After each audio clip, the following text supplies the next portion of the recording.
मुलं भाज्या खात नसेल त्यांच्यासाठी उत्तम पर्याय, 1 वाटी दह्यामध्ये 1 वाटी रवा भिजत घाला अर्धा तास. त्यानंतर अर्धी वाटी बीट, अर्धी वाटी गाजर, आवडीप्रमाणे भाज्या तुम्ही घालू शकता. 1 बटाटा, 1 कांदा आणि 2 हिरव्या मिरच्या टाकून मिक्सरला बारीक दळून घ्या. एकदम बारीक पण दळायचं नाही, थोडं जाडसरच ठेवायचं.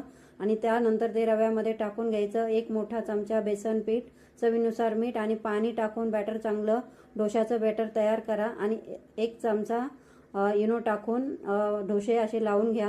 जसे पाहिजे जाड पातळ जसे पाहिजे तसे लावून घ्या. त्यावर थोडंसं 1 छोटा चमचा असं तूप टाकून घ्या.